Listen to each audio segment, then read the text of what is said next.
বরবটি আলুর এই লোভনীয় রেসিপিটা একবার হলেও কিন্তু বাড়িতে ট্রাই করে দেখতে পারেন। আশা করি রেসিপিটা আপনাদের ভালো লাগবে। নমস্কার বন্ধুরা, স্বপ্নার কিচেনে আপনাদের সবাইকে স্বাগত জানাই। আমার আজকের রেসিপি বরবটি আলু পোস্ত। যে কোনো নিরামিষ দিনে আপনারা কিন্তু খুব সহজেই বাড়িতে এই রেসিপিটা বানাতে পারেন, আর বানানোও কিন্তু খুবই সহজ। আর গরম গরম ভাতের সাথে বরবটি আলু পোস্ত খেতে কিন্তু দারুণ লাগে। যদি রেসিপিটা আপনাদের ভালো লেগে থাকে, ভিডিওটাকে একটা লাইক করে দেবেন। কিভাবে খুব সহজে আমি বাড়িতে বরবটি আলু পোস্তটা বানাই, তাহলে দেখে নেওয়া যাক আমার আজকের ভিডিওটা। বরবটি আলু পোস্ত বানানোর জন্য এখানে নিয়েছি প্রায় 250 গ্রাম মতো বরবটি। বরবটিটাকে একটু ছোট টুকরো করে কেটে নিয়েছি, আর নিয়েছি দুটো মাঝারি সাইজের আলুকে একটু ছোট টুকরো করে কেটে নিয়েছি। আর সবজিগুলোকে কিন্তু আমি আগে থেকেই খুব ভালো করে জল দিয়ে ধুয়ে রেখেছি। এবারে প্রথমে আলু ভাজার জন্য কড়াইতে দিয়ে দিয়েছি 4 টেবিল চামচ মতো সর্ষের তেল। তেলটা যখন গরম হয়ে গেছে, তেলের মধ্যে দিয়ে দেব কেটে ধুয়ে রাখা আলু।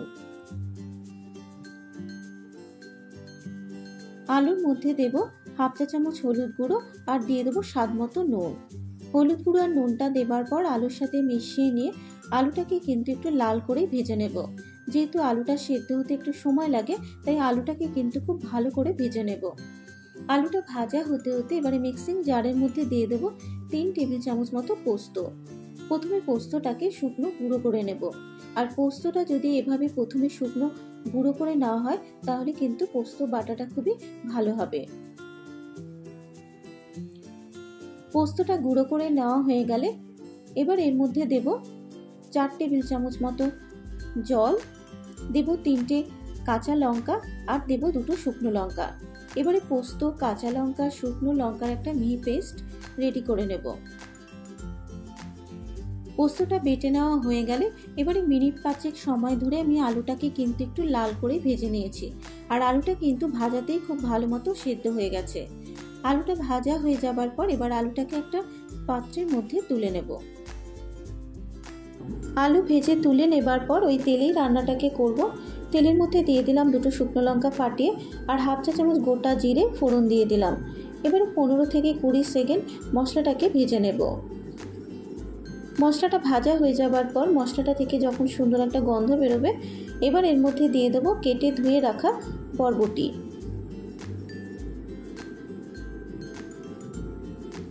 এবারে গ্যাসের ফ্লেমটাকে মিডিয়ামে রেখে বরবটিটাকে ভালো করে ভেজে নেব। যেহেতু আলুটা খুব ভালো করে ভেজে নিয়েছি, তাই এখানে কিন্তু বরবটিটাকেও মিনিট 2 সময় ধরে খুব ভালো করে ভেজে নেব। মিনিট 2 নাড়াচাড়া করে নেবার পর এবার এর মধ্যে দিয়ে দেব বরবটিটা সেদ্ধ হওয়ার জন্য হাফ চা চামচ মতো নুন দেবার পর এবার বরবটির সাথে মিশিয়ে নিয়ে আরও 2 মিনিট বরবটিটাকে ভেজে নেব। বরবটিটা যখন ভাজা হয়ে যাবে, এবার এর মধ্যে দিয়ে দেব ভেজে রাখা আলু, আর দেব পোস্ত বাটা।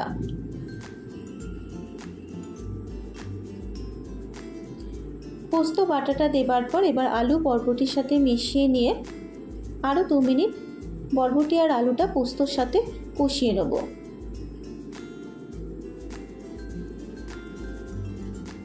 মিনিট 2 পোস্ত বাটার সাথে কষানো হয়ে যাবার পর এবার আলু আর বরবটিটা সেদ্ধ হওয়ার জন্য দিয়ে দেব 1 কাপ মতো জল দেবার পর এবার বরবটি আলুর সাথে মিশিয়ে নেব।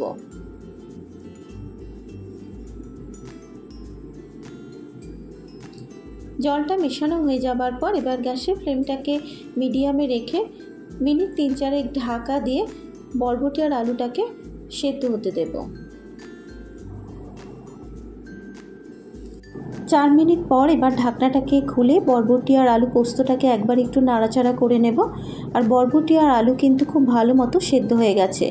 এবারে সবশেষে এখানে দিয়ে দেব সামান্য পরিমাণ একটু চিনির গুঁড়ো। আমি এখানে গুঁড়ো চিনির ব্যবহার করেছি, আপনারা চাইলে দানা চিনিরও ব্যবহার করতে পারেন। দিয়ে দিলাম 3টে চেরা কাঁচা লঙ্কা আর 1 চা চামচ কাঁচা সর্ষের তেল। এবারে চিনি, কাঁচা লঙ্কা আর সর্ষের তেলটা দেবার পর বরবটি আলু পোস্তর সাথে খুব ভালো মতো করে মিশিয়ে নেব। সব কিছু যখন খুব ভালো মতো মেশানো হয়ে যাবে, এবারে গ্যাসের ফ্লেমটাকে বন্ধ করে মিনিট 3 ঢাকা দিয়ে স্ট্যান্ডিং টাইমে রেখে দেব। তৈরি হয়ে গেছে আমার আজকের রেসিপি বরবটি আলু পোস্ত, যা গরম ভাতের সাথে খেতে কিন্তু দারুণ লাগে। আশা করি রেসিপিটা আপনাদের ভালো লেগেছে। যদি রেসিপিটা ভালো লেগে থাকে অবশ্যই আমাকে কমেন্ট করে জানাতে ভুলবেন না।